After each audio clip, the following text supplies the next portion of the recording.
इस कार्यक्रम के पुण्यार्जक हैं श्री 1008 श्री अभिनंदन नाथाय नमः, Shri Digambar Jain अभिनंदनोदय Atishay Tirth Kshetra, station road, civil line, Lalitpur, Uttar Pradesh. प्रबंधक श्री राजेंद्र जैन धनवारा, पूर्व पार्षद, 9889888555। प्रबंधक श्री मोदी पंकज जैन, वरिष्ठ पार्षद, 9450037469। अंतर्गत श्री दिगंबर जैन समाज पंचायत समिति रजिस्टर्ड, ललितपुर, उत्तर प्रदेश। अध्यक्ष इंजीनियर अनिल जैन, अंचल, 9415112333। महामंत्री doctor Akshay Jain Tadaiya, 9415509458। Senior manager Sharad Kumar Jain, Malaya, 7080732808।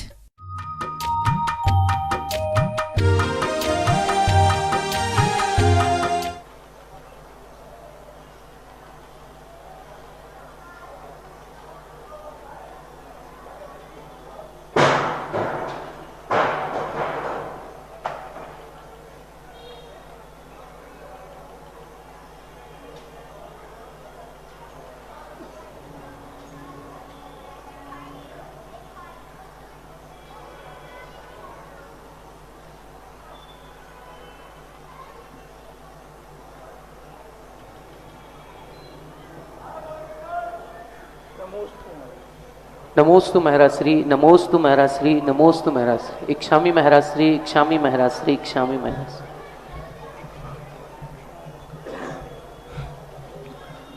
अपराह्निक प्रक्षणा स्वाध्याय विलायाम श्री कायुष्यम।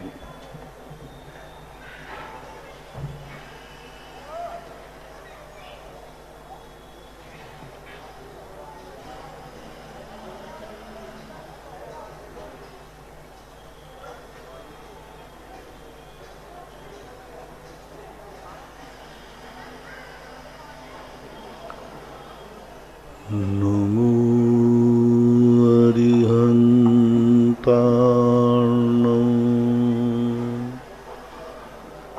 नमो सिद्धार्णं, नमो आयर्यार्णं,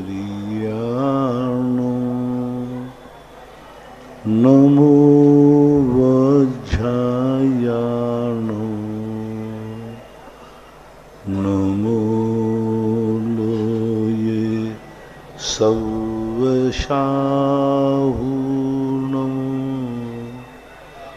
पंच परमेष्ठी भगवान की जय। आचार्य श्री गुरुवर कुंद कुंद महाराज की जय। आचार्य श्री गुरुवर विद्यासागर महाराज की जय। परम पूजनीय निर्यापक श्रमण पूज्य श्री सुधा सागर जी महाराज की, परम पूज्य एलक श्री 105 धैर्य सागर जी महाराज की, समस्त मुनि संघ की जय। मुनि श्री के चरणों में समस्त जिज्ञासा करताओं की ओर से कोटि कोटि नमोस्तु वंदन करता हूँ। पूज्य श्री प्रतिभा जैन भीलवाड़ा से जिज्ञासा रखते हैं। पूज्य गुरुदेव नमोस्तु। महाराज श्री ज्ञानावरण और अंतराय कर्म को सामान्य से सर्वबंध प्रकृति कहा गया है। जिज्ञासा यह है गुरुदेव कि यदि ये सर्वबंध प्रकृति है तो क्या उदय काल में भी इनके सारे भेदों का उदय एक साथ होगा? बंध जो है निरंतर, इनका घातिया कर्म जितने भी होते हैं ये प्राय निरंतर बंधते रहते हैं। ज्ञानावरणी कर्म निरंतर बंदी है और अंतराय कर्म का भी निरंतर बंध होता है। उदय के संबंध में सारे आवरण एक साथ उदय में रहते हैं। जो जितने हैं मति ज्ञानावरण, केवल ज्ञानावरण, मनापर्याय ज्ञानावरण, अवधि ज्ञानावरण, मति शुद्ध ज्ञान का भी आवरण का उदय रहता है, लेकिन पूर्ण रूप न रहकर क्षयोपशम का उदय रहता है। इसलिए जितने 8 आवरण हैं, 8 में से 5 आवरण माने जाते हैं। मिथ्या आवरण को आवरण नहीं कहा, वो मिथ्यात कर्म के उदय से होता है। तो 5 ज्ञानावरण कर्मों का निरंतर उदय रहता है। 2 का क्षयोपशम रूप, 3 का पूर्ण रूप, और जिनके 4 ज्ञान या 3 ज्ञान होते हैं उनका अवध ज्ञान और मनोपरय ज्ञान का भी क्षय उपशम होता है। अंतराय कर्मों के आरंभ, क्योंकि ये भी क्षय उपशम रूप ही होते हैं। जितने पांचों अंतराय कर्म हैं ये पूर्ण आवरण नहीं होता इनका, ये सभी क्षय उपशम रूप होते हैं और पांचों अंतराय कर्मों का निरंतर उदय बना रहता है। निरंतर 12वें गुण स्थान तक, पहले गुण स्थान से लेकर पांचों अंतराय कर्म, जितने भी अंतराय कर्म, दान, लाभ, भोग, अवीर्य आदि, ये सभी अंतराय कर्म निरंतर उदय में बने रहते हैं, लेकिन क्षय उपशम रूप से, क्योंकि सर्व आवरण अंतराय कर्म का नहीं होता। तो उदय के समय सभी आवरण एक साथ उदय में बनने में कोई बाधा नहीं है। राजू जैन शिवरार्थी अमर पाटन से, मेरे आराध्य गुरुदेव नमन। सिद्ध भगवान के भी जीवत्व क्यों नहीं स्वीकार किया गया? जीवत्व दो प्रकार का है। एक जो जीवत सिद्धांत ग्रंथों में आता है, 10 प्राणों से जी रहा था, जिएगा, जिया था। तो जब जीवत्व की परिभाषा बना दी, यहाँ कौन सा जीवत्व लेना? 10 प्राणों वाला लेना। तो 10 प्राण चूंकि सिद्धों में होते नहीं हैं, इसलिए 10 प्राण वाला जीवत्व नहीं होता है। लेकिन जो चेतनत्व होता है, चेतना गुण जो होता है आत्मा का, वह तो शुद्ध में पाया जाता है। इसलिए सापेक्ष कथन करना चाहिए। सापेक्ष कथन का अर्थ होता है कि इस अपेक्षा से नहीं है, इस अपेक्षा से है। जीवत्व की परिभाषा यदि ज्ञान दर्शन बनाते हैं तो है, लेकिन जीवत्व की परिभाषा जब 10 प्राण बनाते हैं तो नहीं है। अक्षत जैन मालपुरा टोंक राजस्थान, नमोस्तु गुरुदेव। जिज्ञासा यह है, छुल्लक जी महाराज जी अभिषेक कर सकते हैं क्या? नहीं कर सकते। महेंद्र जैन पत्रकार इंदौर से, नमोस्तु गुरुदेव। पुण्य और पाप कौन से तत्व में गर्भित होते हैं और गर्भित क्यों की जाती है? इनको अलग से तत्व में क्यों नहीं रखा जाता? पुण्य और पाप को पूज्यपाद स्वामी ने आश्रव और वंद के अंतर्गत गर्भित किया है, क्योंकि पुण्य और पाप कर्म की प्रकृतियां हैं और कर्म की प्रकृति को आश्रव और बंध के अंतर्गत लिया जाता है। पदार्थ में अलग से इसलिए कहा जाता है कि इन दोनों कर्मों के उदय से जीव को अलग पद मिलता है। आश्रव पुण्य और पाप दोनों का होता है, बंध पुण्य पाप दोनों का होता है। लेकिन जब पुण्य और पाप का उदय आता है तो एक को पापी कहते हैं, एक को पुण्यात्मा कहते हैं। इससे पदार्थों में पुण्य पाप अलग हैं और तत्वों में तो पुण्य पाप लेने की कोई जरूरत नहीं। हालांकि आश्रव और बंध भी पदार्थ हैं, लेकिन वहाँ आश्रव और बंध जो हैं क्रिया की अपेक्षा है। आश्रव कर रहा है सो आश्रवी है, बंध कर रहा है तो बंधक है। तो इस प्रकार वहाँ आश्रव और बंध सामान्य है और पुण्य पाप को विशेष रूप से लिया गया। दूसरी जिज्ञासा यह है महाराज जी, काल लब्धि क्या है? सम्यक दर्शन प्राप्ति में काल लब्धि कितनी महत्वपूर्ण है? काल लब्धि कोई, पहली बात तो उसकी परिभाषा बनाओ। काल लब्धि, लब्धि यानी कार्य, प्राप्ति। जिस काल में जिस कार्य की प्राप्ति होती है वही काल लब्धि कहलाती है। काल लब्धि में काल में कोई अलग से काल कोई सेट नहीं है। पूज्यपाद जयसेन स्वामी ने समय सार की टीका में कालस्तु है, काल पर पदार्थ है और पर पदार्थ हमारे आत्मा के द्रव्यों का कर्ता धर्ता नियंत्रक नहीं हो सकता। नियंत्रक नहीं हो सकता, नियत्ता भी नहीं हो सकता, क्योंकि वो पृथक द्रव्य है और पृथक द्रव्य जो कभी कोई कार्य नहीं कर सकता। अब काल लब्धि का अर्थ होता है, जैसे किसी व्यक्ति ने कहा कि आप नौकरी के योग्य 22 साल के बाद हो गए, सम्यक दर्शन के योग 8 साल के बाद हो गए, तो ये योग्यता है। अर्धपुद्गल परावर्तन काल तक शेष रहेगा, तब तुम सम्यक दर्शन के योग्य होगे। लेकिन अर्धपुद्गल परावर्तन काल यूं आ जाएगा, 22 साल तक व्यक्ति घर में बैठा बैठा आए, बोले साहब 22 साल का हो गया, हमें सर्विस दो। तो 22 साल आपने क्या किया? बोले ये थोड़ी कहा था। इसी प्रकार काल लब्धि ऐसी नहीं। पूज्यवर पूज्यपाद स्वामी ने काल लब्धि 3 प्रकार की कही। प्रथम काल लब्धि उन्होंने कही संगी पंचेंद्री साकार उपयोगी होना, ये प्रथम काल लब्धि। अब इससे अंदाज लगाओ कि काल लब्धि क्या चीज है। संगी पंचेंद्री साकार उपयोगी होना पहली काल लब्धि। दूसरी काल लब्धि उन्होंने कही कि अर्धपुद्गल परावर्तन काल शेष रहने पर सम्यक दर्शन होता है। सम्यक दर्शन, उसके पूर्व एक काल लब्धि और उन्होंने कही कि जो अंतः कोड़ा कोड़ी 5 लब्धियों में प्रायोग लब्धि के बहुभाग निकल जाने के बाद वहाँ उसने 34 बंदावसर्पण किए, और 34 बंदावसर्पण भव्य अभव्य एक साथ जाते हैं। लेकिन जैसे ही वो आगे बढ़ता है तो जो संख्यात हजार सागर वर्ष की स्थिति, जब वो कर्मों की कम करता है तब उसका अर्धपुद्गल परावर्तन काल शेष रहता है। यानी अब रहा इतना पुरुषार्थ करने, यहाँ अभव्य नहीं जाएगा, भव्य ही जाएगा।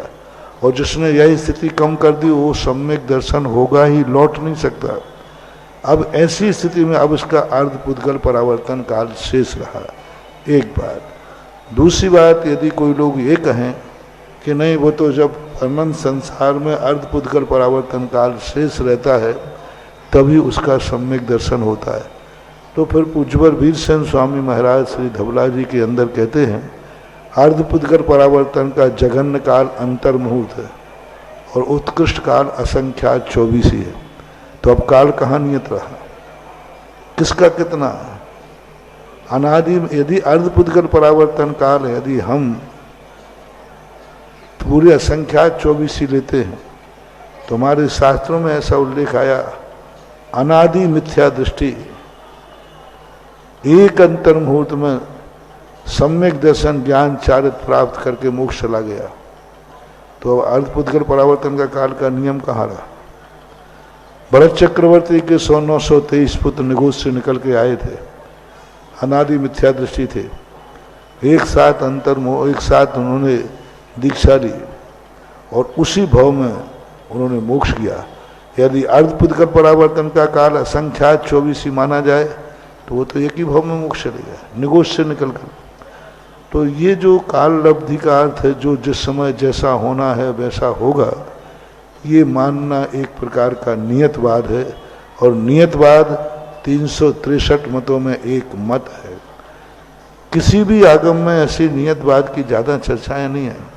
मात पूज्यवर कार्तिकेय स्वामी महाराज ने कार्तिकेय अनुप्रेक्षा में 2 गाथाएं कही हैं। वो भी कब कही? जब व्यक्ति विपत्तियों से इतना घबरा गया कि सम्यक दर्शन छोड़ने लगा, धर्म कर्म छोड़ने लगा और यहाँ मिथ्यात की तरफ जाने लगा, तब पूज्यवर ने कहा, अरे भाई कहाँ जा रहा है? जो जिस समय जैसा होना है वैसा होगा, भगवान तू क्यों आकुल व्याकुल हो रहा है? उसको रोकने के लिए ये प्रसंग रहा, वो भी भावना ग्रंथों में कहा।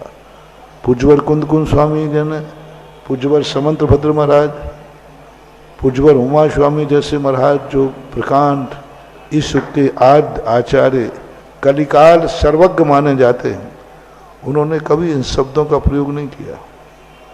उमा स्वामी महाराज ने तो अकाल मरण का समर्थन किया कि अकाल में कार्य होते हैं। और अकलंग स्वामी महाराज पूज्यवर ने राजवार्तिक के अंदर स्पष्ट कहा, किसी के भी मोक्ष जाने का काल नियत नहीं है, जब जागो तभी सवेरा है। श्रीमती सुषमा जैन खुरई से, नमोस्तु महाराज जी।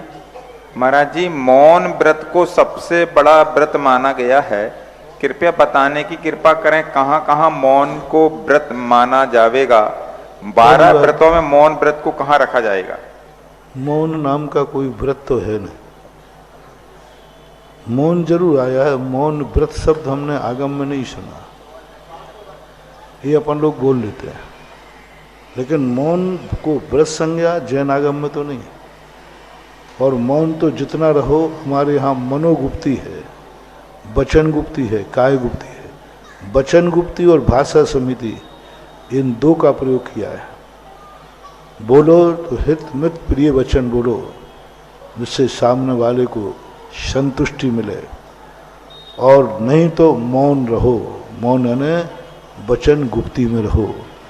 तो इसको हर प्रसंग में, जहाँ प्रसंग आए बुरे कार्यों में, सबसे बड़ा तो पूज्यपाद स्वामी ने लिया दोषवादे च मौन्यम।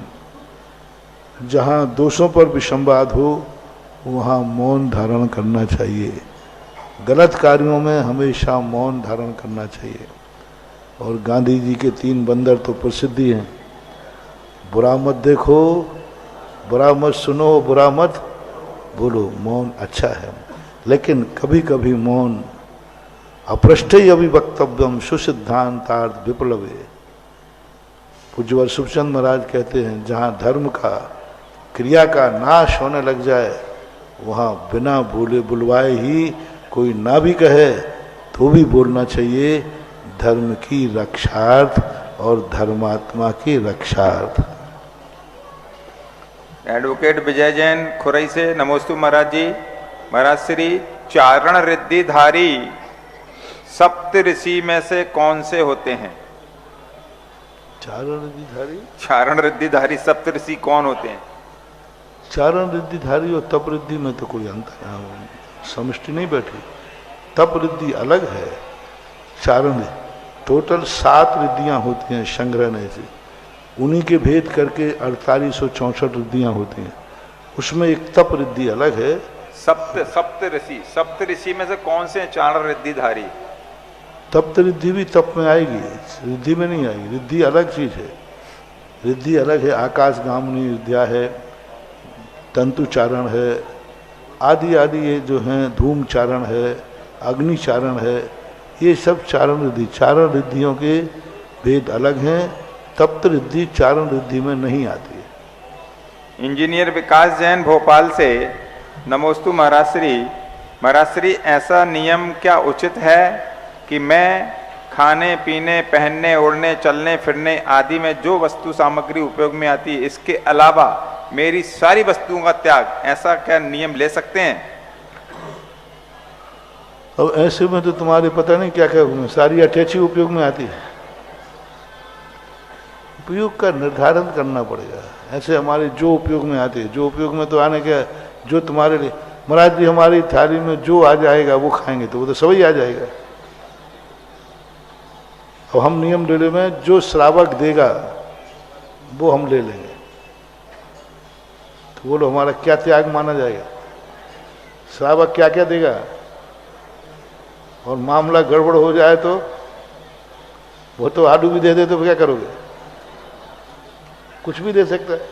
तो ऐसा नियम नहीं, उसका निर्धारण करो क्या क्या उपयोग में आएगा, कितना उपयोग में आएगा, ऐसा निर्धारण करना चाहिए।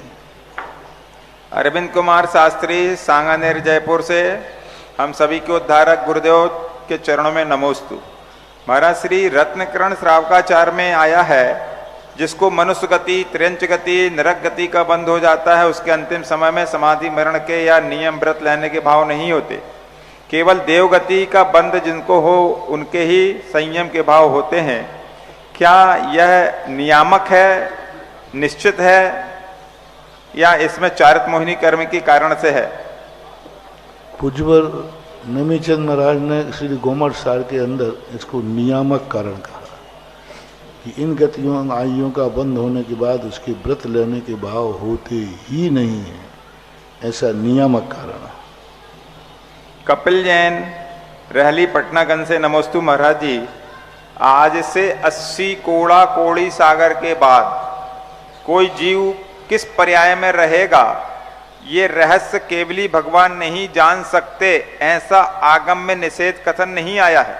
कितना? और 80 कोड़ा कोड़ी सागर के बाद कौन जीव कहाँ रहेगा, इस रहस्य के बारे में केवली भगवान नहीं जान सकते, ऐसा निषेध नहीं आया आगम में, और जान सकते ऐसा विधान भी नहीं आया। तो हम इस संबंध में कैसी धारणा बनाएं? तुम लोगों को ये चिंता क्यों पड़ी है कि भगवान कितना जानते हैं? जितने में तुम्हारा कल्याण होना है उतना जरूर जानते हैं। तुम्हें ये परीक्षा नहीं करना है कि हमारा गुरु कितना जानता है, मेरा गुरु कितने गहरे पानी में है मैं देख रहा हूं। तुम्हें इतना जानना है कि कुएं में इतना पानी है कि मेरी प्यास बुझ सकती है। तुम पहले बाद में कुएं में पानी पियो, पहले बताओ कुएं में पानी कितना है। अरे मूर्ख, पानी कितना है ये क्यों देख रहा है? ये देख के तुझे पीना कितना है। गुरु में कितना ज्ञान है ये नहीं देखना। गुरु में इतना ज्ञान तो जरूर है कि तुम्हारा कल्याण हो जाएगा। भगवान कितना जानते इसकी पड़ी रहती है, क्या लेना देना। भगवान जितना जाने सो जाने, लेकिन इतना पक्का है जिसमें मेरा कल्याण होना है उतना तो वो जानते हैं। जितना कहने में आता है उतना तो वो जानते हैं। 70 कोड़ा कोड़ी 80 कोड़ा कोड़ी सागर गलत बुरा प्रश्न करता ने, क्योंकि कोई भी कर्म की उम्र अधिकतम 70 कोड़ा कोड़ी। 70 कोड़ा कोड़ी सागर के बाद भगवान नहीं जानते हैं ऐसा कोई आगम में नहीं है। जानते, अनंत अनंत काल जानते, दिखाए। 70 कोड़ा कोड़ी सागर के बाद का भी भगवान जानते हैं। अनंत अनंत अनादि काल को जानते हैं, अनंत काल को जानते हैं, तीनों काल के जानते हैं। जाने एक ही काल प्रकट केवल भगवंता। तो इसलिए वो ऐसी बात नहीं कह सकते कि हम वो नहीं जानते हैं। आगम में कथन आया है कि 70 कोड़ा कोड़ी सागरवाद के बाद भी भगवान के ज्ञान में झलकता। पहली बार तो वो जानते ही नहीं, उनके ज्ञान में झलकता है, उनको कोई खबर ही नहीं। दूसरी बात कथन ये है कि उन्होंने 70 कोड़ा कोड़ी सागर वर्ष की बाद की कोई बात कही नहीं है। जानते तो हैं। ऐसा वर्तमान युग में कोई एक भी उदाहरण नहीं मिला कि भगवान ने कहा है 70 कोड़ा कोड़ी सागर के बाद ये जीव ये बनेगा, ये जीव यह करेगा, यह जीव इतना करेगा।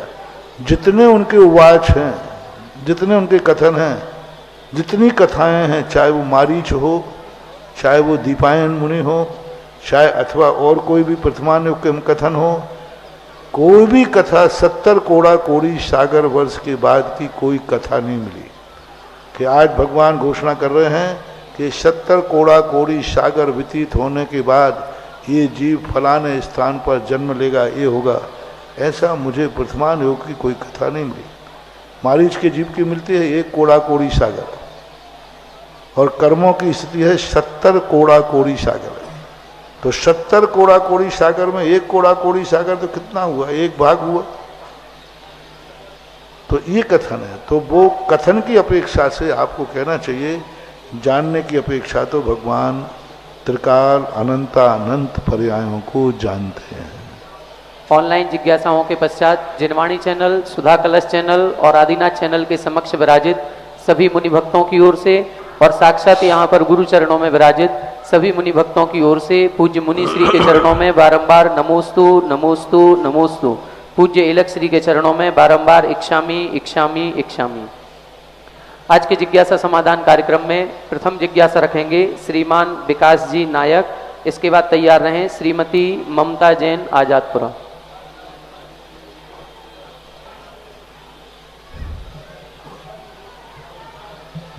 महाराज श्री के चरणों में नमोस्तु नमोस्तु नमोस्तु।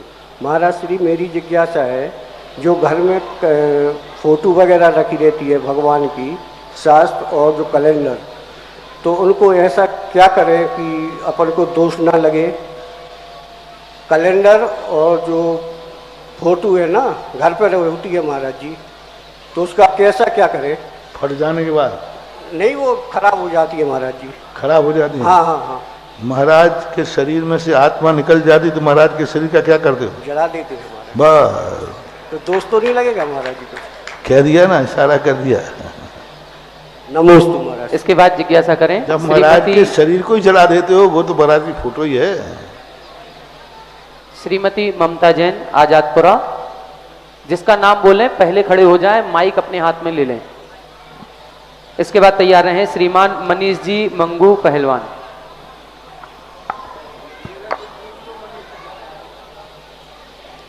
नमोस्तु महाराज जी, नमोस्तु। मेरे और मेरे परिवार के अनंत कोटि नमोस्तु महाराज, नमोस्तु। मेरी जिज्ञासा है महाराज जी, तीनों लोक में जीव कहाँ रहते हैं? कौन? तीनों लोक में जीव कहाँ रहते हैं? तीनों लोक में रहते हैं।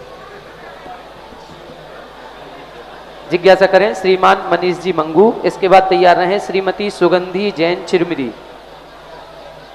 गुरुदेव के चरणों में त्रिवार नमोस्तु नमोस्तु नमोस्तु।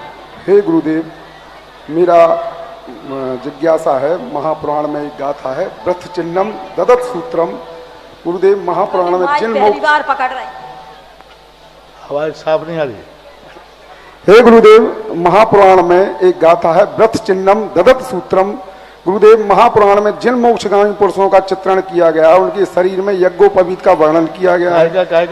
यज्ञोपवीत का, यज्ञोपवीत जनेऊ का। और महापुराण के पर्व 15 और श्लोक 164 में लिखा है कि ऋषभनाथ भगवान ने भरत के अन्नप्राशन यज्ञोपवीत संस्कार स्वयं किए थे। तो गुरुदेव, दक्षिण भारत में आज भी यज्ञोपवीत की वो है, लेकिन के लिए उन्होंने इस रूप में नहीं, यज्ञोपवीत उन्होंने पुरस्कार के रूप में दिया था। जब उन्होंने अहिंसा के पुजारियों को कहा कि वो अंकुरों आदि पर, हरियाली पर नहीं चले, तो उनको स्वर्ण सूत्र दिए थे, स्वर्ण यज्ञोपवीत दिया था। ये एक घटना के संबंध में जब उन्होंने क्रियाओं का प्रयोग किया, तो यज्ञोपवीत जो है 16 श्रृंगारों में आता है। किसी व्रत के रूप में यज्ञोपवीत का कोई भी उल्लेख आगम में नहीं मिला।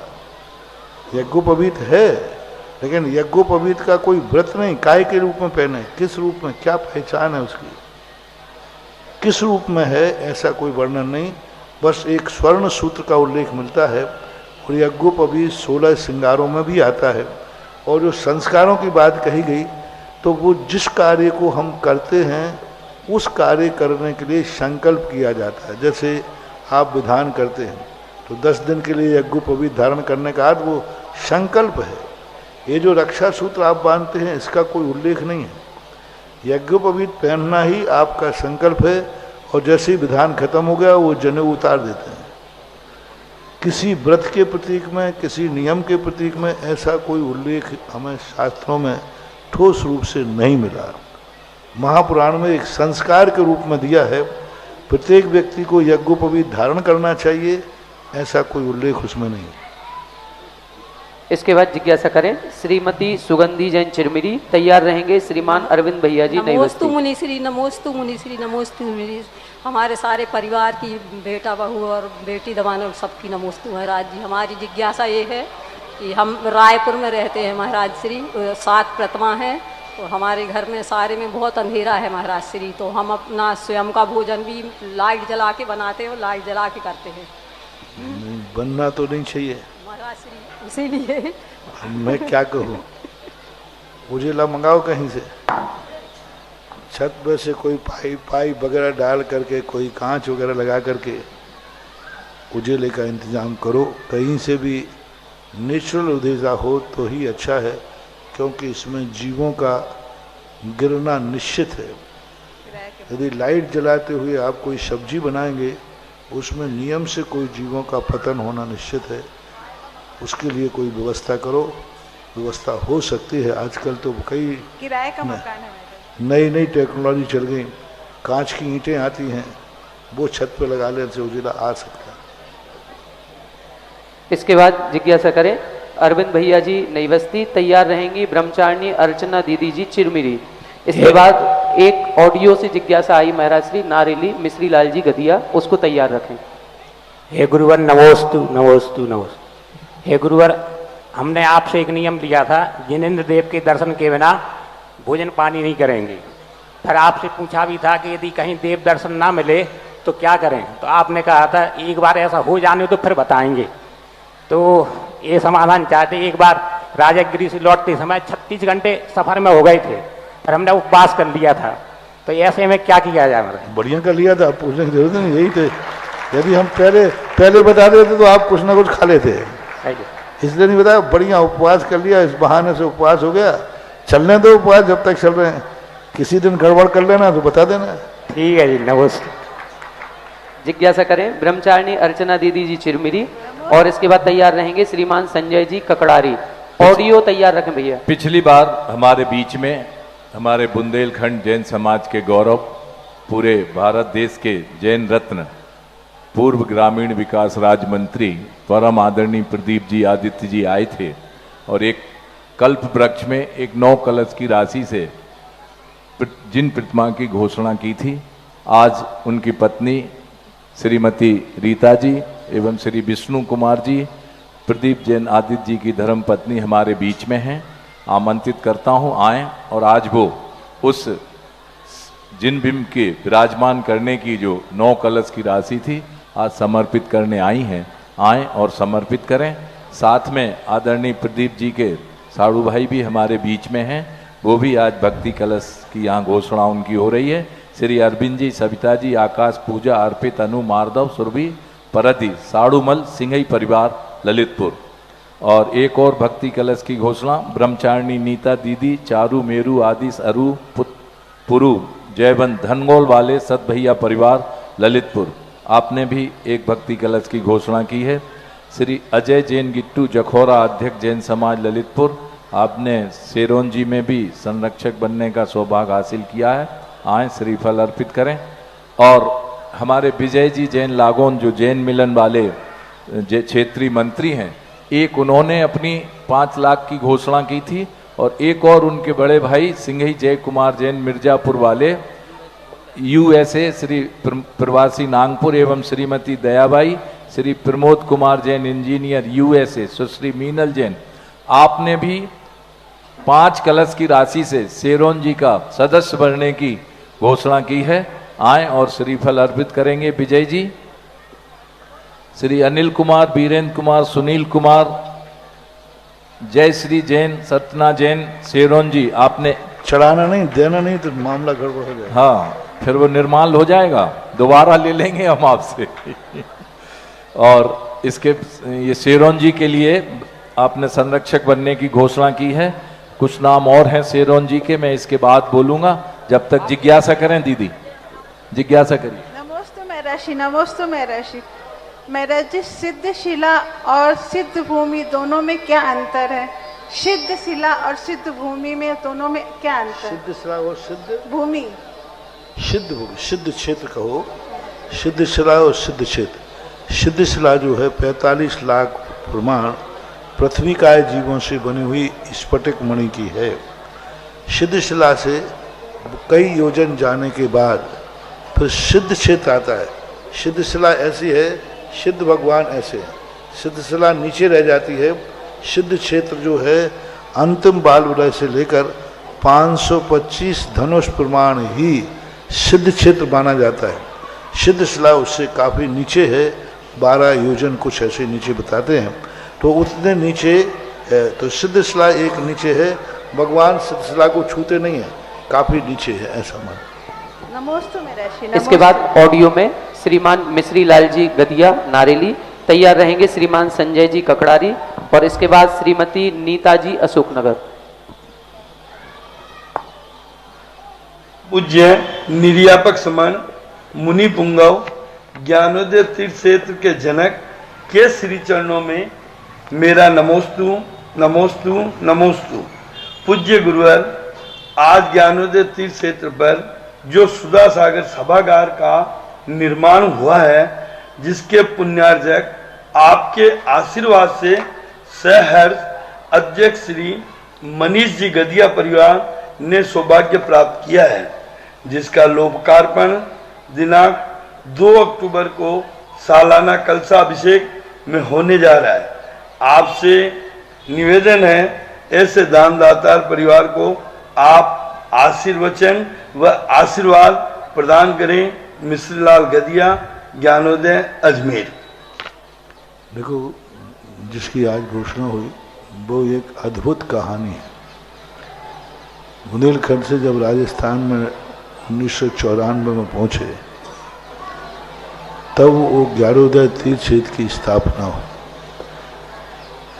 बागचंद जी गदिया चतुर्मास समिति के अध्यक्ष थे और उसी समय इनके संस्थापक अध्यक्ष मानना चाहिए बने, और बड़ी मेहनत के साथ जब तक वो जीवित रहे तब तक वो अध्यक्ष रहे। और उनके बाद जाकर के बीच में निहाल जी पहाड़िया बने, बाद में उन्हीं का बेटा फिर आज एक आदर्श अध्यक्ष के रूप में है। क्योंकि अभी हमने एक आदर्श अध्यक्ष इसलिए कह रहा हूँ कि जो अध्यक्ष की गरिमा होती है वह गरिमा के साथ आज मनीष बाबू उस पद पर बैठे हैं। अपने पिता की स्मृति में जिस क्षेत्र को उनके पिता ने ऊंचाइयां दी, स्थापना की, शुरू से ही उन जुड़े रहे। यानी यूँ कहना चाहिए कि शुरू से पहली एप्लीकेशन तक से भी उनका और सबसे बड़ी मेहनत। और देखो, और कभी भी उन्होंने किसी प्रकार का पंथवाद, पंथ भेद नहीं आने दिया और ज्ञानोदय की एक गरिमा रख करके और उन्होंने ज्ञानोदय की आमना को सुरक्षित किया। कितनी भी विपरीत परिस्थितियां आई लेकिन उन्होंने ज्ञानोदय तीर्थ क्षेत्र को, आमना को पतित नहीं होने दिया। कई लोगों ने उन पर दबाव भी डाला कि आप तो विपरीत आमना वाले हैं, तो उन्होंने कहा नहीं, ज्ञानोदय में जाते ही हमारी वही आमना है जो ज्ञानोदय की है। तो ऐसे लोग बहुत कम मिला करते हैं। तो ऐसे उनके बेटे ने आज उनके जो धर्मपत्नी थी मनीष जी की माँ, आज उन्होंने ये बहुत अच्छा कार्य किया कि एक बहुत बड़ा सभागृह भागचंद गदिया की स्मृति में उन्होंने बनाने का भाव किया। पूरे परिवार को आशीर्वाद। जिज्ञासा करें श्रीमान संजय जी ककड़ारी। तैयार रहें श्रीमती नीता जी अशोकनगर। हे गुरुदेव, नमोस्तु नमोस्तु नमोस्तु। गुरुदेव, गुरु के पाठ प्रक्षालन में हमें क्या बोलना चाहिए? गुरु के पाठ प्रक्षालन करते समय कोई आगम में कोई मंत्र का उल्लेख नहीं किया। कोई भी मुनि के पाठ प्रक्षालन का कोई मंत्र शास्त्रों में नहीं दिया गया। इसलिए आपको जो अच्छा लगे वो बोल दिया करें। नमोस्तु महाराज जी, नमोस्तु। जिज्ञासा करें श्रीमती नीता जी अशोकनगर। तैयार रहेंगे वरिष्ठ अधिवक्ता श्रीमान महेंद्र जी मड़वैया। मेरे आराध्य गुरुदेव के चरणों में मेरे परिवार का सत सत नमोस्तु नमोस्तु गुरुदेव। गुरुदेव, आज के आधुनिकता की दौड़ में हम अपने भावों को संभालते हुए फिर भी कर्म हमें अपना फल देते ही रहते हैं, तो हम कैसे कर्तव्य और कोशिश करें कि हमारा पारिवारिक जीवन सुख समृद्धि से निकले। परिणामों को आज का पंचम काल में जो परिणाम है निमित्त के अधीन है। जैसा निमित्त मिलेगा हमारे परिणाम वैसे हो जाते हैं। इसलिए हमें जिन परिणामों को नहीं करना है उन निमित्तों से दूर रहना चाहिए, उन निमित्तों से बचना चाहिए, उन निमित्तों की संगति नहीं होना चाहिए। और जिन निमित्तों से हमारे परिणाम सुधरते हैं उन निमित्तों की सदा संगति करना चाहिए, उनके साथ रहना चाहिए, उनकी बातों का अनुकरण करना चाहिए। क्योंकि आज का उपादान निमित्त के अधीन हो गया है। चारों तरफ से निमित्त, हमें आंखों से कुछ नहीं दिखा तब तक कोई परिणाम नहीं होते। कुछ आंखों से दिख जाए अच्छा बुरा, हमारे परिणाम बिगड़ जाते। हम शांत बैठे अभी कुछ नहीं है, एक कान शब्द में पड़ जाए कान में तो हमारे अच्छे बुरे परिणाम हो जाते। इसलिए आज निमित्तों को हमें संभालना है।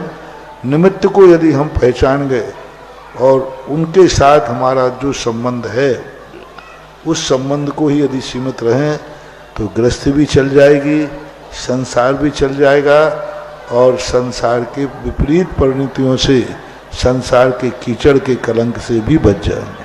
नमोस्तु गुरुदेव। गुरुदेव के चरणों में बारंबार नमोस्तु नमोस्तु नमोस्तु। इसके बाद तैयार रहे श्रीमती राजेंद्री जी मेहरोनी। परम पूज्य गुरुवर, हम ललितपुर वाले बड़े सौभाग्यशाली हैं कि आपकी अमृत वर्षा ललितपुर में होकर पूरे भारत में सुनाई जा रही है। हम इस बात में भी सौभाग्यशाली हैं कि हमें ललितपुर में आपका सानिध्य मिला। कहना हम ये चाहते हैं महाराज कि आपने अपने मुखार बिंदु से 2 महीने से अधिक आपको आए हो गए, नित्य प्रतिदिन आपकी जो वाणी निकलती है वो एक अकाट तर्कों के साथ, सरल उदाहरण के साथ लोगों को समझ में आ रही है और उसका कोई अकाट नहीं है। हमने पहले भी एक अपनी पृष्ठ मंच के माध्यम से अपनी बात कही थी, लेकिन कल आज से लगभग 33 घंटे पूर्व जब आपका ये प्रवचन यहाँ पर हुआ, उस प्रवचन में आपने अकाट तर्कों के साथ वकीलों के ऊपर एक बड़ा प्रहार किया। उस प्रहार को हम प्रहार शब्द नहीं माने, हम तो ये कहेंगे कि मानव जाति में, मनुष्य जाति में अगर सुधारने के लिए आपने जो प्रवचन दिया है उसको अगर हम नहीं पकड़ पाए तो ये हमारे लिए व्यर्थ होगा।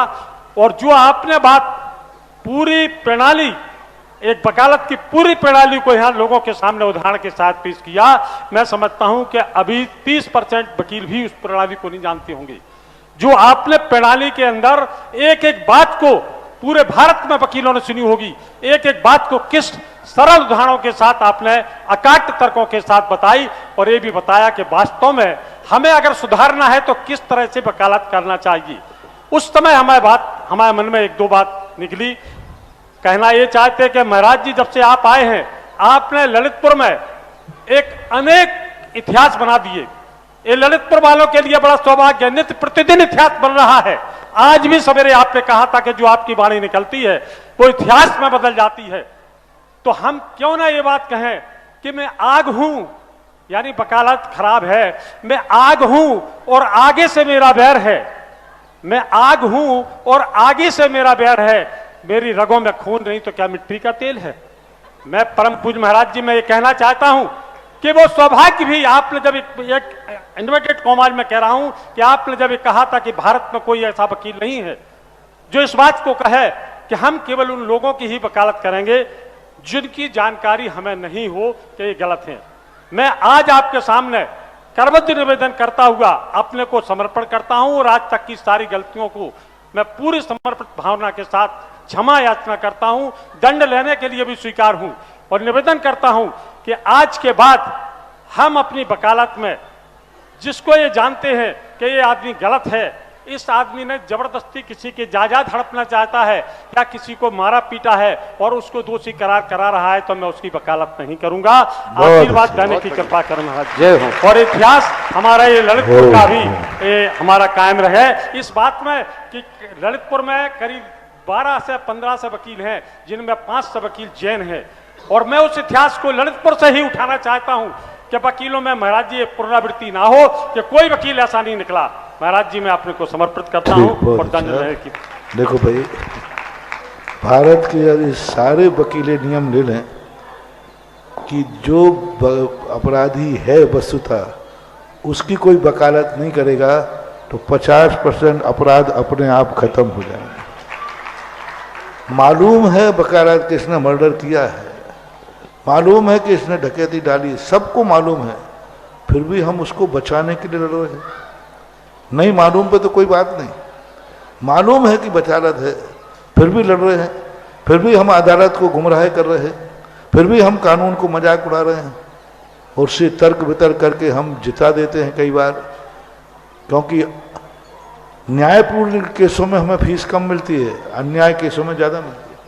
उस पैसे के लोभ में हम कानून के द्रोही, कानून द्रोही हैं, देशद्रोही हैं, भारत द्रोही हैं, क्योंकि हम जानते हुए गलत आदमी को। तो मैंने ये भी कहा था यदि कानून बनाते समय मैं होता तो ये डाल देता कि जो वकील जिस केस की फरियाद कर रहा है यदि वो गलत निकला तो उसको भी साथ में अपराधी के साथ जेल में डाल दिया जाए कि तुमने इतने वर्षों तक अदालत को गुमराह किया है, समय बर्बाद किया है।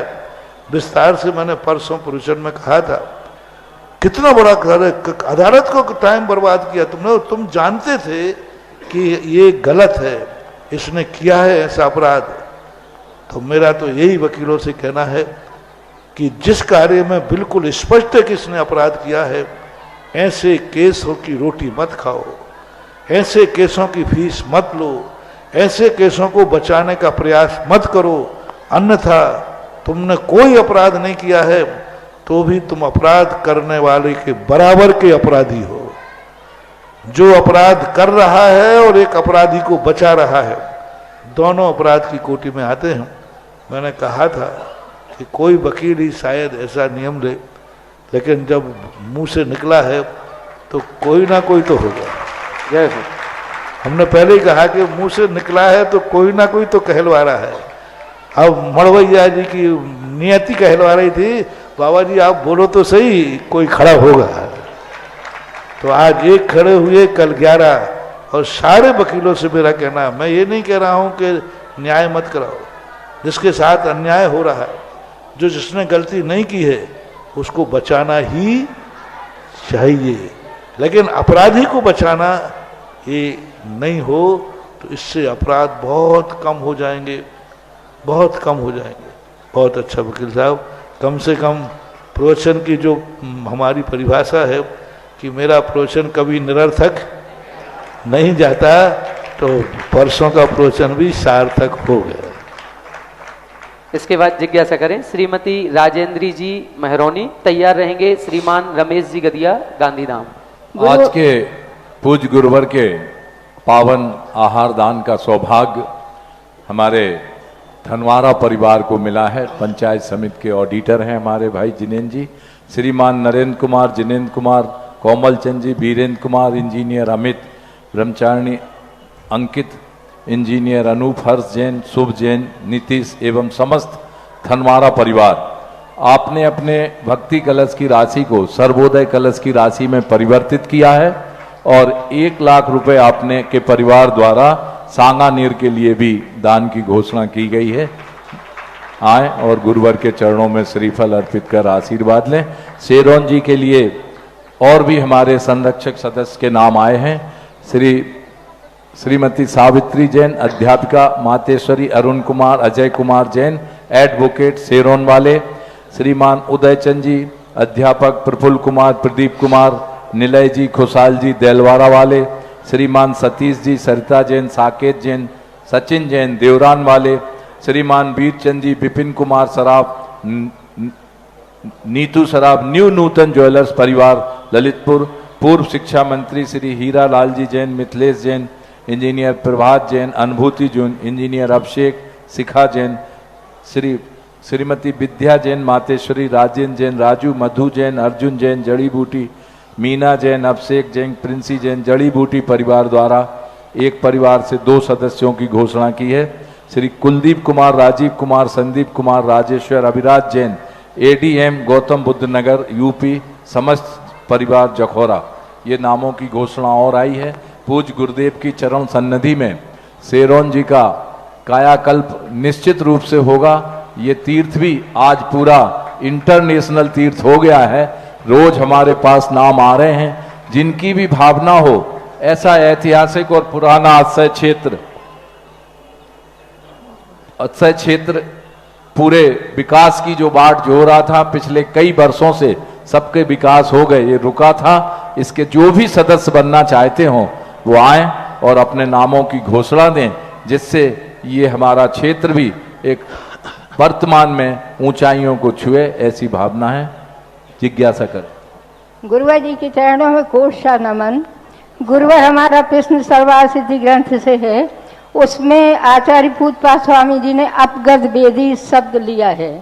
अपगत वेदी जो कि मतलब छाया को औपसमिक सम्यक का वर्णन किया है, उसको स्पष्ट बताएं। अपगत वेदी जी, अपगत वेदी का अर्थ है जिनके वेद का उदय तो था लेकिन वेद को निकाल दिया है। 9वें गुण स्थान के बाद अपगत वेदी संज्ञा हो जाती है, यानी वो पुरुष है, सब कुछ है, लेकिन 9 कसाय जो कहलाती है उनके वेद कर्म के उदय का अभाव हो जाता है। इसलिए उनको बाहर से तो शरीर रहेगा, पुरुष का शरीर है तो पुरुष ही रहेगा, लेकिन अंदर से जो पुरुष वेद नाम की कसाय थी वह कसाय का अभाव हो जाने का नाम अपगत वेदी है। गुरुवर नमोस्तु। इसके बाद जिज्ञासा करेंगे गुरुजी के अनन्य भक्त श्रीमान रमेश जी गदिया गांधीधाम, और तैयार रहें श्रीमती शोभा जी लोहिया ललितपुर। गुरुवर नमोस्तु नमोस्तु नमोस्तु। घटना न्यूयॉर्क की है गुरुवर। न्यूयॉर्क में 3 बच्चे पढ़ते थे, वहाँ पर एक दिन ऐसा हुआ कि उनका सैटरडे का दिन था, वो छुट्टी का दिन था। वो उन्होंने सोचा कि अपन आज पिक्चर देखने चलते हैं। वो पिक्चर देखने गए गुरुवार, उनका शो था 9 से 12 का। वो पिक्चर देख के आए तो वो 108 मंजिल की बिल्डिंग में रहते थे और 108वें मंजिल पर रहते थे। तो गुरुवार उस दिन न्यूयॉर्क में पूरी लाइट चली गई। लाइट जाने के बाद उन्होंने सोचा कि 12 बज गए, -8 डिग्री का टेम्परेचर था, ठंड बहुत थी गुरुवार। तो उन्होंने सोचा कि अपन पैदल ही चढ़ते 108वें मंजिल पर। गुरुवार वो 108वें मंजिल पर तीनों चढ़े, पर उनमें एक शर्त थी कि एक जाना कोई ना कोई स्टोरी सुनाएगा, और जो स्टोरी सुनाएगा 20-30 मंजिल चढ़ेंगे, फिर दूसरा सुनाएगा, तीसरा सुनाएगा, ऐसे चढ़ते जाएंगे। गुरुवार तीनों के बीच में जो समझौता हुआ, पहले वाले ने स्टोरी सुनाई, 35 मंजिल चढ़ा, दूसरे ने चढ़ाई 70 मंजिल हो गया। तीसरे को बोला तो बोला कि मैं सुनाता हूं तो 80-85। तो तीसरे वाले को जब 3 मंजिल रह गई तो उसको बोला कि मैं सुनाऊंगा तो तुम सुन नहीं पाओगे, मेरी स्टोरी ऐसी है। तो गुरुवार उस तीसरे वाले से पूछा कि तेरे को सुनानी पड़ेगी, हम चढ़ेंगे नहीं। तो उसने कहा कि मैं जो मकान की चाबी है वो घर भूल के आ गया हूँ, नीचे भूल के आ गया हूँ। तो गुरुवार मेरी जिज्ञासा है कि मेरी भी उम्र अब ऐसी हो गई 58 साल की, मेरी चाबी आपने मेरे पुण्य से बहुत ऊंची उठवा दी है गुरुवार। अब मैं ऐसा नहीं हो कि मेरे मकान का ताला ना खोल सकूं और वापस नीचे जाना पड़े, इसका उपाय बता दीजिए गुरुवार। इसके लिए और हमने ऐसे तुम लोगों के ताले दिए हैं कि जिनकी चाबी भूलना ही नहीं पड़ता, वो नंबर वाले ताले हैं। इसलिए जैन दर्शन बहुत आगे का है। जैन दर्शन कैसा जानता था कि कई बार ये मोक्ष के ताले खोलने के लिए कहेंगे कि हम तो चाबी भूल गए, चाबी गुम गई। इसलिए मोक्ष जाने वाला ताला नंबर वाला ताला है, कोई भूलने का सवाल नहीं। नंबर याद रखो और चलते जाओ, बढ़ते जाओ, पहुंच जाओगे। नमोस्तु गुरुवार, नमोस्तु। जिज्ञासा करें श्रीमती शोभाजी लोहिया। तैयार रहेंगे श्रीमान नितिन जी टड़ा। हे गुरुदेव, नमोस्तु नमोस्तु नमोस्तु। हमारे लोहिया परिवार की ओर से बारंबार नमोस्तु नमोस्तु। कोई भी चीज कभी भी पड़ी हो तो कहीं ना कहीं काम आ जाती है। अब वो नंबर वाला ताला पता नहीं कब पड़ा होगा, कब सुना होगा, आज काम आ गया रमेश जी के लिए, नहीं तो ये तो मुश्किल हो जाता अभी मामला। हे गुरुदेव, हमारा प्रश्न सर्वार्थ सिद्धि ग्रंथ से है। जब जीव का आदपुद्गला परिवर्तन शेष रह जाता है तब उसको प्रथमोपसम सम्यक होता है। तो गुरुदेव, हमारा प्रश्न ये है कि हमेशा रहता है या छूट भी सकता है?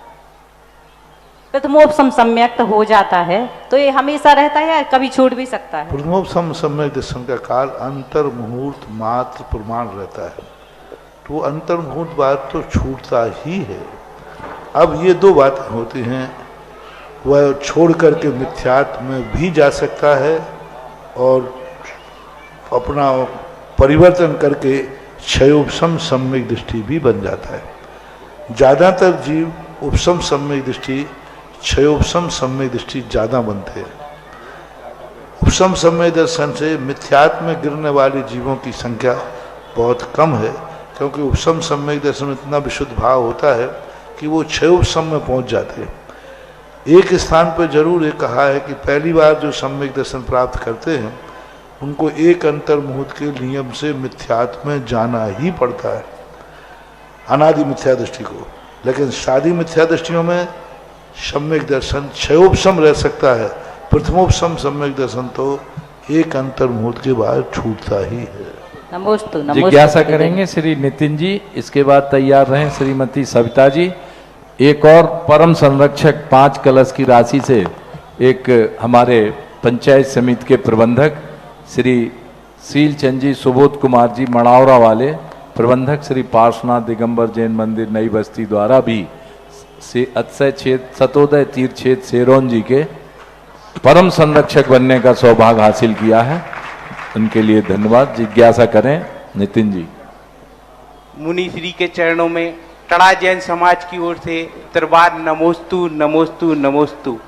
और टड़ा में विराजमान माँ गुरु माँ विज्ञानमती की शिष्या 105 पवित्रमती माता जी, 105 गरिमामती माता जी और 105 कर्णमती माता जी की ओर से दरबार नमोस्तु नमोस्तु नमोस्तु। महाराज श्री, कुलाचार क्या है और जैन धर्म में कुलाचार का क्या महत्व है? कुलाचार का बहुत बड़ा महत्व होता है। अपने बाप दादों से आए हुए आचार विचारों को अपने जीवन में उतारना, क्योंकि धर्माचार तो बाद में आता है। सबसे पहले तो बालक अवस्था में कुलाचार से ही धर्मात्मा हो। धर्मात्मा का समय जब तक आया उसके पहले यदि मर गया तो कुलाचार ही बचाएगा। धर्माचार तो 8 वर्ष के बाद आता है। 8 वर्ष के पहले यदि आयु कर्म खत्म हो गया, मर गया, तो कहाँ जाएंगे? अभी धर्म तो शुरू नहीं हुआ। तो कुलाचार जो होता है वह धर्माचार के पहले जीव को पुण्यबंध कराता है, मरण को प्राप्त होने से सदगति कराता है। और कुलाचार सबको मालूम है। जैनियों का कुलाचार क्या है, अजैनों तक को मालूम है कि जैनी क्या खाते हैं, जैनी क्या पहनते हैं। तो जो जैनी अपना खान पान, रहन सहन, व्यापार धंधा, वो रात में भोजन नहीं करना, मांसाहार का सेवन नहीं करना, मांसाहार का धंधा नहीं करना, शराब के धंधे नहीं करना, अनैतिक कार्यों के लिए जो दूर रहता है वो कुलाचार कहलाता है। तो कुलाचार बहुत बड़ी शक्ति है जो धर्माचार के पहले हमें दुर्गति से बचाती है। जिज्ञासा करें श्रीमती सविता जी, और इसके बाद तैयार रहें श्री सजल जी टड़ा। महाराज जी के चरणों में त्रिकाल वार नमोस्तु नमोस्तु नमोस्तु। महाराज जी, मेरी शंका है, आदि व्याधि उपाधि से कैसे बचें कि समाधि की ओर बढ़े, और आदि क्या है? आदि व्याधि और उपाधियाँ ये 2 चीज़ें हैं। ये सब जिसमें व्याधि तो हमारे हाथ में नहीं है, पूर्व भाव के किए हुए कर्मों का फल है। लेकिन आदि और उपाधि से हम बच सकते हैं। आदि जो होती है हमारे किए हुई इच्छाएं, महत्वाकांक्षाएं, शेख चिल्ली जैसी भावनाएं करते रहते हम व्याप दुनिया भर के। और उपाधि परिग्रह को बोलते हैं। तो परिग्रहों के प्रति हमारी मूर्छा कम होना चाहिए, हम उपाधि से बच सकते हैं। और आदियों से हमारे जो नाना प्रकार के विकल्प चलते रहते हैं, इनसे भी हम अपने आप को बचा सकते हैं। व्याधि उतनी खतरनाक नहीं है, व्याधि दुर्गति नहीं ले जाती। व्याधि में कष्ट होता है, लेकिन व्याधि पाप बंद कराए ऐसा कोई नियम नहीं। लेकिन आदि और उपाधि तो नियम से पाप कर्म बंद ही करा दिए। पूज्यवर कुंदकुंज स्वामी महाराज ने प्रवचन सार में स्पष्ट उल्लेख किया, हवदिवाना हवदिबंदो मदम जीवेद काय चेठम्बी बंधो मुब्ध दीदो इदी शमणो छटिया शब्यम। जीव मरे या जिंदा रहे, बंध होवे अनवे, हवदि धुब बंधो उबधि। लेकिन उपधि जहाँ है, उपधि यानी परिग्रह जहाँ है, वहाँ तो नियम से बंध है।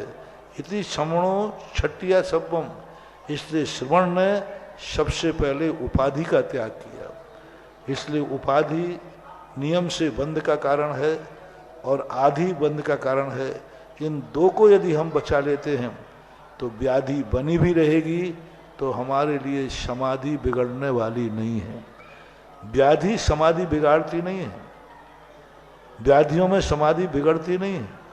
बड़े बड़े लोग सुकौशल जैसे महाराज व्याधियों से घिरे गए और समाधि में रहकर केवल ज्ञान पा लिया।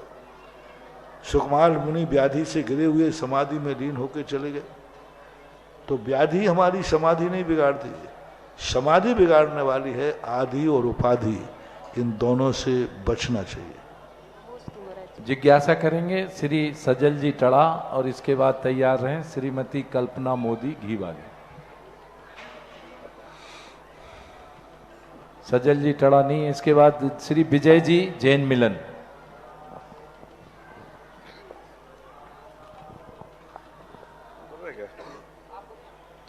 हे गुरुवर, आपके श्री चरणों में मेरा बारंबार सपरिवार नमोस्तु नमोस्तु नमोस्तु। गुरुदेव, मैंने आपके प्रवचन में सुना था कि मिथ्या दृष्टि जीव भी स्वर्ग जाते हैं, अधिकतम 12वें स्वर्ग तक जाते हैं। तो ऐसे जीव जो जन्म से ही मिथ्यात्व में पैदा हुए, यानी जिन्हें जन्म कुल नहीं मिला, देवशास्त्र सच्चे देवशास्त्र नहीं मिले, वो जीव अपने धर्म के प्रति, जिस जाति में, जिस कुल में, जिस धर्म में पैदा हुए हैं, उसके प्रति इतने श्रद्धावान होते हैं कि उनके जीवन में कैसी भी विषम परिस्थितियाँ आ जाए, लेकिन उनके धर्म में निष्ठा में कोई कमी नहीं आती। तो दूसरी तरफ जबकि हम जैसे लोग जो हैं जिन्हें देवशास्त्र सच्चे देवशास्त्र भी मिले, जैन गुरु भी मिला, फिर भी कभी कभी विषम परिस्थिति आ जाने पर हम लोग डामाडोल हो जाते हैं। तो वो जीव जो अपने धर्म में अकाट रहते हैं, क्या उन्हें पुण्य का बंध होता है? और क्या वो जीव, वही जीव, ऐसे जीव ही स्वर्ग में जाकर के 12वें स्वर्ग तक जाते हैं क्या? संसार की किसी भी गति से धर्म का संबंध नहीं है। धर्म का संबंध मोक्ष से होता है, और जो मोक्ष जाने में फैल होते हैं वो बात अलग है। लेकिन मिथ्या दृष्टि भी, कितना भी मिथ्या दृष्टि हो, सदगति देवगति को जा सकता है। 9वें गिरेविक तक मिथ्या दृष्टि जाता है।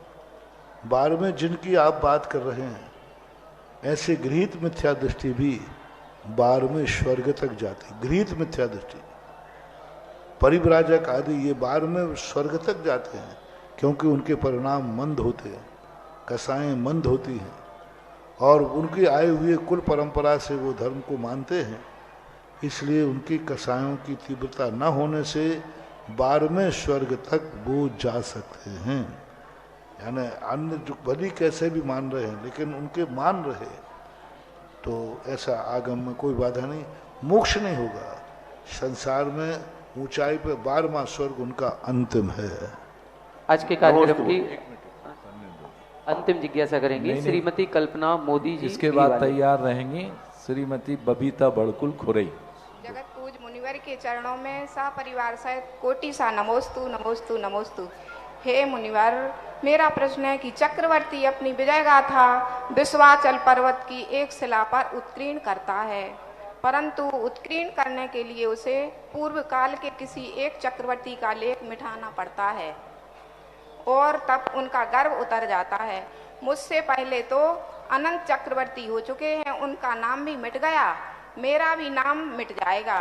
परंतु भगवान शांतिनाथ चक्रवर्ती की बात उनसे अलग थी, क्योंकि मैंने पढ़ा है कि तीर्थंकर चक्रवर्ती तीर्थंकर नहीं थे, यह तो चक्रवर्ती के उपरांत तीर्थंकर भी थे। इसीलिए उनका आज भी हस्ताक्षर उस पर्वत पर विद्यमान है। मेरी शंका का समाधान करें। नमोस्तु नमोस्तु नमोस्तु। तीर्थंकर तो वो पहले से ही प्रकृति को बांध के आए थे, उदय नहीं था, लेकिन वहाँ वो नियोग है। शांतिनाथ भी विचार करते हैं, भरत चक्रवर्ती भी विचार करता है कि जब मैं दूसरे का मिटा रहा हूँ, कोई मेरा भी मिटाएगा। तब वहाँ के देवता कहते हैं, क्योंकि जहाँ पर विजयार पर्वत में वृषभगिरी नाम की कूट है, और वृषभगिरी नाम का जो पर्वत है उसमें एक शिला लगी हुई है, उस शिला पर चक्रवर्तियों का नाम लिखा जाता है।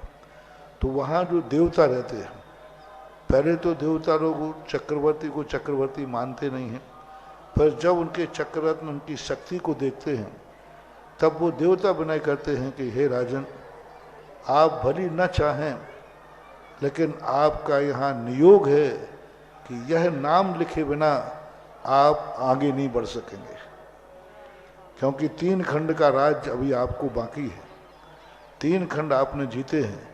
इसलिए यह शिलालेख जब तक नहीं लिखोगे, चक्र रत्न आगे नहीं बढ़ेगा। अतः आप नियोग मान करके, इसमें आपका कोई दोष नहीं आएगा, नियोग मान करके आपको नाम मिटाना है और लिखना है, क्योंकि वहाँ जो नाम लिखा जाता है कोई दूसरा नहीं लिख सकता। चक्रवर्ती की जो कांकड़ी रत्न होता है, उस रत्न से ही वो लिखा जाता है, इसलिए कोई दूसरा तो लिखेगा नहीं, कांकड़ी रत्न से लिखना पड़ेगा। तो जो उनका शिल्पी होता है, वो शिल्पी कांकड़ी रत्न से उस नाम को उत्कीर्ण करता है। शांतिनाथ का भी उत्कीर्ण हुआ है, ऐसी बात नहीं। ऐसे असंख्यात चक्रवर्ती हो गए जो तीर्थंकर भी थे और चक्रवर्ती थे। तो चक्रवर्ती का तो जो नियम है, उनका नाम भी मिटेगा। अभी नहीं मिटा है, क्योंकि अभी इतने चक्रवर्ती नहीं हो गए कि उनका नाम मिटाना पड़े। वो तो क्रम रहता है, कहाँ से मिटता, नीचे वाले का नहीं मिटता, ऊपर वाले का। जैसे क्रम चलता है, तो आपके यहाँ कौन सा नंबर लेफ्ट होगा? पुराना वाला, पीछे वाला होगा। इसी प्रकार वर्तमान वाला नहीं मिटता है। जैसे अभी गया भरत चक्रवर्ती और दूसरा सगत चक्रवर्ती हुआ तो इसने मिटा दिया, नहीं, ऊपर से क्रम से मिटता है। जो पुराना होता जाता है वो मिटता जाता है। इसलिए शांतिनाथ भगवान का भली अभी वहाँ नाम लिखा हो, तो रह सकता है, क्योंकि शांतिनाथ भगवान के बाद एक दो चक्रवर्ती हुए हैं, वो चक्रवर्ती तो हुए हैं, बाकी नहीं मिटेगा सो बात नहीं, उनका भी मिटेगा। जिज्ञासा करें श्रीमती बबीता बड़कुल खुरई और आ जाएं श्री ज्ञानचंद जी अलिया के मेरे आराध गुरुवर के चरणों में मेरा और मेरे परिवार की तरफ से बारंबार नमोस्तु नमोस्तु नमोस्तु। गुरुवर, मेरी जिज्ञासा है कि बताते हैं कि मनुष्य को संकल्पी हिंसा का त्याग तो कम से कम कर ही देना चाहिए, लेकिन महाराज श्री आजकल स्कूलों में किताबों में मांसाहार मांस मच्छी खाने के बारे में किताबों में लिखा रहता है कि इसमें विटामिन होता है, प्रोटीन होता है, ये लेना चाहिए। तो जैन बच्चे भी पढ़ते हैं महाराज श्री वो पुस्तकें, तो उसमें महाराज संकल्प की हिस्सा का दोष लगेगा या नहीं? देखो, अपने आप को बचाव करते हुए उसको इस ढंग से बताना चाहिए जिससे बच्चा पढ़ भी ले और छोड़ भी दे। उसको जहाँ ऐसा प्रसंग आया, देखो भाई इसमें ये है ना, इससे ज़्यादा शाकाहार के फलाने फल में होता है, तो पढ़ा भी दिया और खंडन भी कर दिया। अल्टरनेट बताओ, इससे ये चीज़ खाने से इसकी अपेक्षा इस चीज़ में और ज़्यादा होता है, तो बचाव कर लेना चाहिए। क्योंकि कोर्स है तो कोर्स में तो अब जैसे पेपर में आ गया परीक्षा में कि फलाने जानवर के मांस में कितना प्रोटीन है, तो अब उसको लिखना तो, और नहीं लिखता है तो उसके 2 नंबर कम होंगे, और 2 नंबर की आजकल बहुत, तो वहाँ उसका दोष नहीं आएगा क्योंकि पढ़ाई ऐसी है। लेकिन प्रयास यही करेगा कि उसका खंडन कर सके तो करेगा। यदि 3 ऑप्शन दिए हैं और उसमें से एक लिखना है तो मांसाहार वाला नहीं लिखेगा, शाकाहार का लिख देगा। लेकिन जब मांसाहार का लिखना ही है, एक ही है, तो पास होने के लिए वो लिखेगा ऐसा। श्री ज्ञानचंद अलिया जी के पौत्र अक्षय अलिया के पुत्र अक्षत अलिया, इन्होंने रुड़की IIT रुड़की में पूरे झांसी कमिश्नरी में फर्स्ट स्थान पाया है, 667 नंबर पाकर आए। अभिषेक श्रीफल अर्पित करें और आज की आरती का सौभाग्य, आज के आहार दान देने का सौभाग्य जिन्हें मिला, श्रीमान नरेंद्र कुमार, राजेंद्र कुमार, कोमल चंद जी, बीरेंद्र कुमार, इंजीनियर अमित जी, ब्रह्मचारी अंकित, इंजीनियर अनूप, हर्ष जैन, अभिषेक जैन, शुभ जैन, समस्त हनवारा वाले परिवार आ जाएं और आज आकर के यहाँ आरती करेंगे। एक और हमारे बीच में टड़ा से जैन समाज यहाँ आई है, उनसे भी अनुरोध है कि आज उनका आरती का सौभाग्य है। श्रीमती रजनी जैन, मीना जैन, सपना जैन, हेमलता, मीना जैन टड़ा श्रीफल अर्पित करें और आरती का सौभाग्य भी 5100 रुपये की राशि से उन्होंने हासिल किया है। आज की 2 आरती हैं, एक आरती का सौभाग्य जो भी लेना चाहें 1 मिनट के अंदर बता दें, जिनके भी भाव हो रहे हों आरती करने के। कौन सौभाग्यशाली है जो आज यहाँ पर, जिनके नाम है कृपया वही आरती में आएंगे जिनने बोली ली है, इसके अलावा कोई नहीं आएगा, उनके परिवारजन ही रहेंगे। टड़ा से हमारी महिलाएं जो हैं, और किसी के भाव हों आरती के लिए केवल एक परिवार और। अरे क्या बात है गदिया जी, आप तो जब प्रश्न करते हो ना तभी हंसी आ जाती है, प्रश्न पूरा होने के बाद भी सभी लोग पूरे देश में हंसते हैं। और आज आपने जैसे ही आरती के हर्षित मन से मन बनाया तो हम सब लोग भी प्रसन्न हैं। आ जाइए सब परिवार गदिया वाले आरती करेंगे, हमारे गदिया जी गांधी धाम से आ जाइए, आ जाओ बाबूजी आरती करेंगे, आरती दे दें।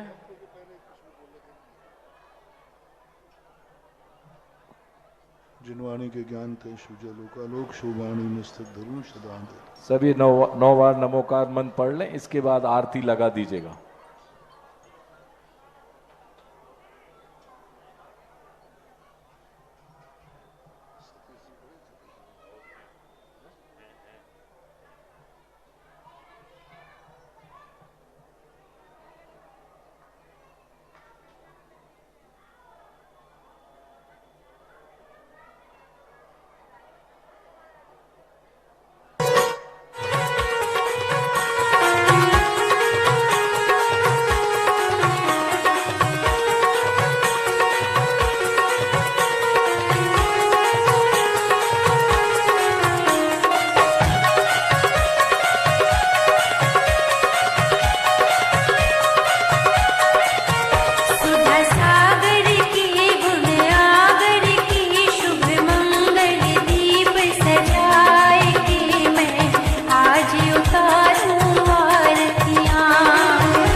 हमारे बीच में परम आदरणीय इस कार्यक्रम के पुण्यार्चक थे श्री 1008 श्री अभिनंदन नाथाय नमा, Shri Digambar Jain अभिनंदनोदय Atishay Tirth Kshetra, station road, civil line, Lalitpur, Uttar Pradesh. प्रबंधक श्री राजेंद्र जैन धनवारा, पूर्व पार्षद 9889888555। प्रबंधक श्री मोदी पंकज जैन, वरिष्ठ पार्षद 9450037469। अंतर्गत श्री दिगंबर जैन समाज पंचायत समिति रजिस्टर्ड, ललितपुर, उत्तर प्रदेश। अध्यक्ष इंजीनियर अनिल जैन, अंचल 9415112333। महामंत्री doctor Akshay Jain Tadaiya 9415509458। Senior manager Sharad Kumar Jain, Malaya 7080732808।